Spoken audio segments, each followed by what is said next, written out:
Okay. Hi everyone. So this is another topic in Angular where we are going to consume the real-time APIs by using the services. So ही जी काही diagram आहे ही आपण काढलेली आहे. आतापर्यंत आपलं application इथपर्यंत आलेलं आहे. कुठपर्यंत? So we have created two components and consuming the data which is hard-coded in the service, and that data we are just serving from the service to these two different components, which is wrong. Why wrong? Because we have hard-coded data at the application level. Now we wanted to retrieve the data from the third party services. Okay, third party means backend, we can say, not something from the application.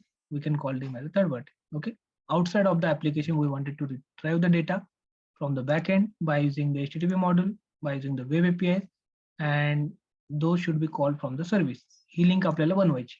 Okay, now in the last session, we also learn about JSON server. So JSON server will help you to simulate the web APIs. You don't have to create a web API, or you don't have to seek for the backend developer who will help you to creating the API. You can just fire two commands, create your own table structure, and it will you will have four different APIs: get, put, delete, and post. Okay, that will be very easy to configure. Now, once you're done with your API configuration, let's call them from the services in the Angular application. So call the web APIs. Okay, आता हे कसं call करायचं, काय काय गोष्टी आहेत, दोनच आपल्याला गोष्टी बघायच्या आहेत, दोनच टॉपिक राहिलेत अँग्युलर मध्ये. पहिला आहे की कॉल द गेट एपीआय. म्हणजे मला काय करायचंय की I just wanted to call this API. कोणत्या एपीआय? युजर नावाचं. If I call this API, it will return me the three users, 1, 2, and 3. Okay, array of user, and these three users should be get printed into your application. Okay, कुठे दिसले पाहिजे ते युजर्सला गेल्यानंतर या ठिकाणी user 1, user 2 आणि user 3. Okay, असे निलेश, हर्षद आणि श्रीकांत, सॉरी श्रीकृष्ण कुठे दिसले पाहिजे? या ठिकाणी. Okay, once we are able to fetch the information from the API and print it here, it means we have completed first topic, that is called the get API. Okay, so in order to call the get API, what are all things we need to configure? हा एक layer आहे HTTP module, हा आपल्याला configure करावा लागेल. Okay, so त्याला configure करण्यासाठी आपल्याला काय काय गोष्टी कराव्या लागतील? तर सर्वात अगोदर तुम्हाला एक सर्व्हिस क्रिएट करावी लागेल, which is already available. You know that how to create the service in the previous topic. Okay, आपण काय केलं, एक कमांड फायर केली, मे बी ती असेल. ओके, generate सर्व्हिस फोल्डर, त्याच्यात सर्व्हिसचं नाव. ही कमांड फायर केली. फायर केल्यानंतर तुम्हाला एक सर्व्हिस फोल्डर क्रिएट होईल, त्याच्यात ही सर्व्हिस क्रिएट होईल. त्याच्यामध्ये एक फंक्शन लिहिलं, get users. Now in that function we are hard coded the list, just remove that. कारण की ही लिस्ट आपल्याला आता काय करायचंय, एपीआय कॉल करून घेऊन यायची. ओके, मग जर तसं असेल तर तुम्हाला एपीआय कॉल करण्यासाठी काय काय गोष्टी लागतील?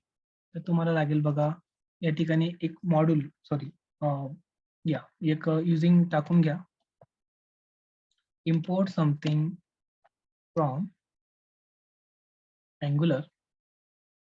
Angular जर म्हटलं म्हणजे काय की this is not something our own, this is something third party. Okay,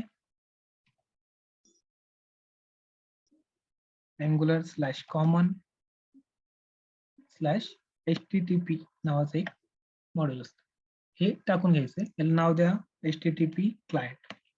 he service आहे, third party service. We are just importing that. Okay, HTTP client. Now how to use that, जसं मी आधी तुम्हाला सांगितलेलं आहे की in order to use any service you will need to inject their object inside the constructor, that is called the dependency injection. I want dependency का म्हणते, because this service class will be dependent on this service. Okay, just inject that object here. So how to inject that? Private. Why private? Because I just wanted to use that object inside this class only, that's why private.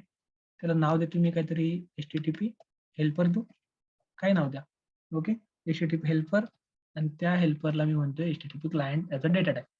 Okay, so याचा object आपल्याला इथं मिळाला. Okay, now by using this object you can call any API. Now you are now eligible to call third party APIs.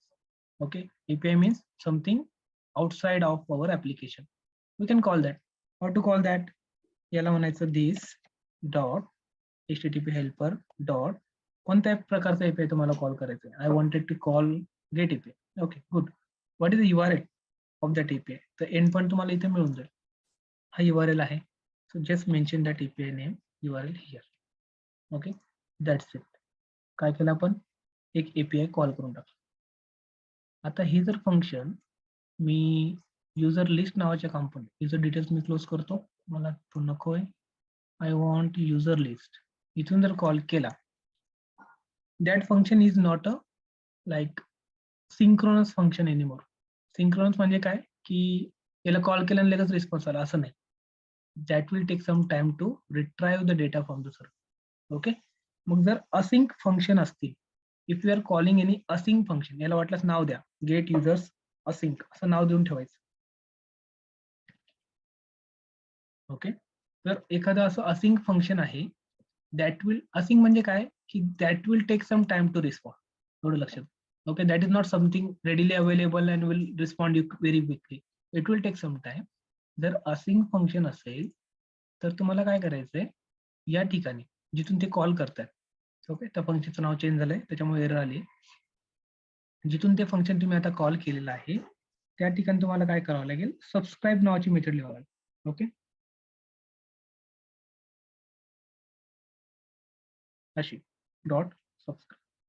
तुम्ही म्हणा sir आता हे subscribe काय आहे? Subscribe method will help you to wait for the response. Okay, जे काही या फंक्शनचं response असेल त्या रिस्पॉन्ससाठी तो वेट करेल. So this is your callback function. Callback function म्हणजे काय, जेव्हा केव्हा तुम्हाला एपीआयचा रिस्पॉन्स मिळणार तेव्हा हे सबस्क्राईब फंक्शन कॉल होणार. And while calling this function you can get the response in this variable. Okay, त्याला व्यवस्थित काही नाव देऊ शकता, डेटा नाव द्या, रिस्पॉन्स नाव द्या, तुम्हाला जे सोयीस्कर पडेल ते नाव द्या. And then by using the arrow function अशा पद्धतीने you will get the data in this area. अशा पद्धतीने काय झालं बघा, user service dot async. Async का टाकलं मी, मला माहिती आहे की हा वेट करायला लावणार आहे, that's why subscribe. Okay, subscribe म्हटलं तर हा वेट करेल. मग इथं असं वेट करेल, कधीपर्यंत वेट करेल, जोपर्यंत एपीआयचा रिस्पॉन्स येत नाही. एपीआयचा रिस्पॉन्स यायला वेळ लागतो. ओके, जसं मी याला हिट केलं, हिट केल्यानंतर हा लगेच आला, कारण की हा जो बॅकएंड आहे तो माझ्याच कम्प्युटरवरती आहे. बट हा जर थर्ड पार्टी कुठेतरी ओव्हर द इंटरनेट असेल and if I'm calling that URL, obviously it will take at least 3 to 4 second. मग 3 to 4 सेकंद म्हणजे आपल्या प्रोग्रामसाठी खूप झाले. मायक्रो सेकंदात पुढे चालला जातो. मग 3 ते 4 सेकंद त्यांनी इथं वेट करायला पाहिजे. त्याच्यासाठी सबस्क्राईब फंक्शन लिहिलं.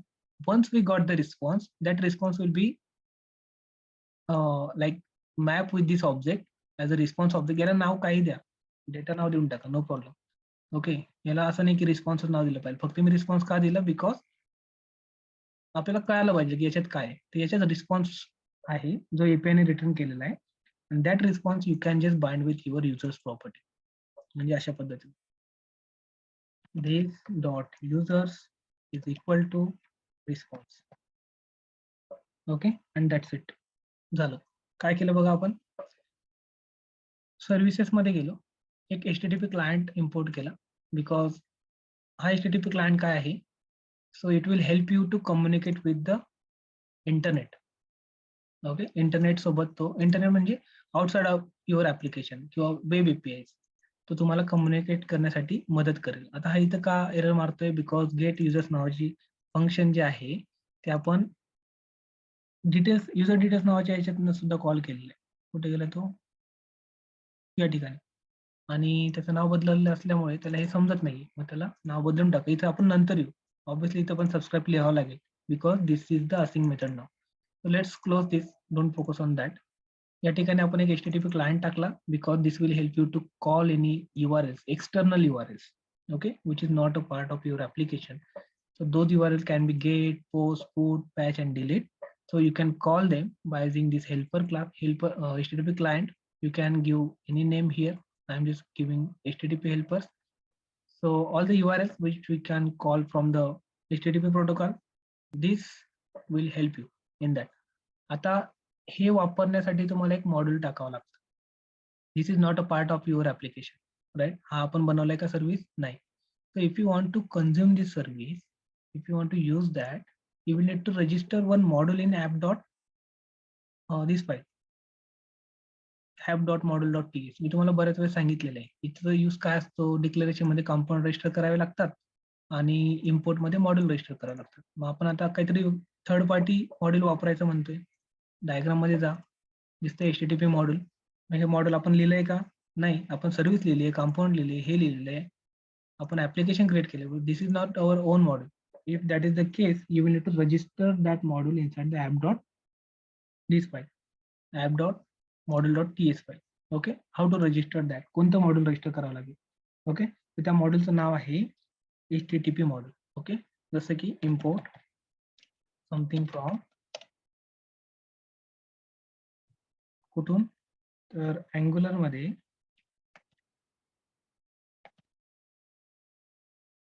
कॉमन त्याच्या आत HTTP सेम जे आपण तिकडे वापरलं होतं. ओके, बट त्याला आता नाव देतो मी HTTP क्लायंट मॉड्यूल. HTTP हे आपण कोणतंही काही नाव नाही वापरू शकत त्या ठिकाणी. या फाईलमध्ये HTTP नावाच्या फाईलमध्ये हे काही मॉड्यूल्स असतात, काही सर्व्हिसेस असतात, काही कंपोनंट असतात. मग तुम्हाला काय पाहिजे? त्याचं नाव करेक्ट लिहिलं गेलं पाहिजे. त्याचं नाव काय आहे? HTTP client module. इथं मिळेल तुम्हाला. ओके. हे आपल्याला चुकीचं किंवा काही युजर डिफाईन टाकायचं नाही. जे काही टाकणार या फाईलमधून बरोबर तोच सर्व्हिस बाहेर निघते आणि ती सर्व्हिस किंवा मॉड्यूल तुम्ही काय करू शकता, इथं असं रजिस्टर करू शकता. जर तुम्ही नोटीस केलं असेल, या ठिकाणी आपण बघा त्याचा पाथ काय आहे, angular common HTTP. Okay. Same path आपण इथं वापरलेला आहे. Angular common HTTP. बट त्याच्यातनं यावेळेस मी काय काढलंय, HTTP क्लायंट नावाची सर्व्हिस काढली. पण इथे मी काय बाहेर काढलं त्या फाईलमधून? त्याचं मॉड्यूल बाहेर काढलं. Because I wanted to register module from this file, so that's why I needed the module. Here I wanted to use the service from that module, that's why I used that service, retrieve the service, and then that service created an object calling the GET API. Now it should work. बघा, refresh, users, Nilesh, Harshad, Shrikant, Shrikrishna Deshmukh. Okay, कुठून आलं हे? हे backend आलं API. Okay, हे कुठे hard coded आहे का पूर्ण ऍप्लिकेशन मध्ये? दाखवून द्या मला कुठं हार्ड कोड केले. सगळ्यात अगोदर तो जो युजरचा डेटा होता कुठं होता? युजर फाईल मध्ये होता, या ठिकाणी. सॉरी, users.ts या ठिकाणी होता. ओके, इथं कुठेतरी हार्ड कोड केला होता. नंतर आपण त्याला पास केला युजर सर्व्हिस मध्ये, याच्या आत. इथं हार्ड कोड केला होता. नंतर आता तिथून पण काढून टाकला आणि we are calling getting that data over the API call. Okay, या API ला कॉल केल्यानंतर तो डेटा मिळेल आणि तो डेटा मिळाल्यानंतर इथून आपण त्याला रिटर्न करतोय. रिटर्न केल्यानंतर त्याला पास करतोय युजर्स नावाच्या व्हेरिएबल मध्ये. that variable we have printed on the HTML file like this. That's why you are now able to see the dynamic information which is coming from the API. समजलं? आता बघा, आता पोस्टमॅनने आपण काय करूया, या ठिकाणी अजून एक एंट्री टाकतो म्हणजे तुम्हाला कळेल की बाबा yes it is coming dynamically from the back end. Okay, या ठिकाणी एक एंट्री टाकूया आपण. Let's say get. दोघं गेट आहेत का? ओके, let's create new post. This is your endpoint. Sorry, this is the data, raw data for new user. Let's say त्याचं नाव आहे 45. त्याचं नेम आहे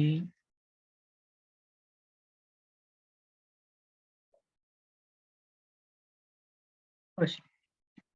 ओके,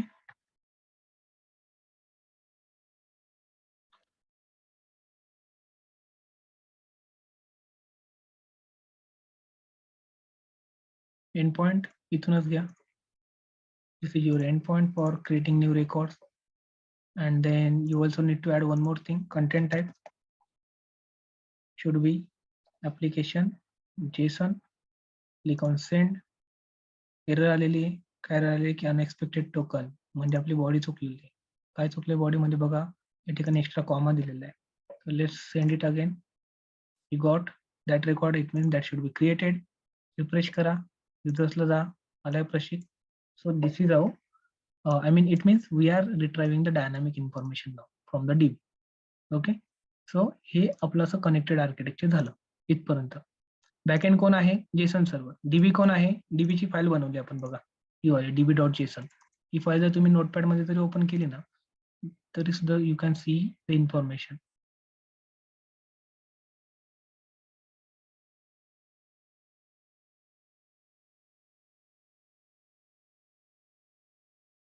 ओके, या ठिकाणी बघा दिसेल तुम्हाला सगळं. प्रशिक नावाचा रेकॉर्ड आपण रिसेंटलीच ऍड केलाय. So this is your database file. I mean this layer. Backend means this, हे वाला. ओके, हे म्हणजे काय की या ठिकाणी आपण काय केलंय की जेसन सर्व्हर रन करून ठेवलेले आहे. So this is your backend. HTTP model कोणतं आहे? HTTP मॉडेल मीन्स हे वाला. If you go to the app.module file, this is your HTTP client model. Okay, and this is third party, not our own. Service means what? Service means this one, user service. Okay, याचं काय काम आहे? तर HTTP मॉड्यूलला connect कर. With the help of HTTP module, call this API, get the data from DB and serve to your Angular application. मग इथून आपण जिथे जिथे हे गेट युजर्स नावाचं फंक्शन वापरलंय कंपोनंट मध्ये, त्या ठिकाणी तो डेटा तुम्हाला मिळेल. आणि एकदा डेटा मिळाला, then you can just print that data into your HTML file. सोपं. This is how you can add your wirings between all the components and print the data in UI. This is the like example of Gate API. Any doubt?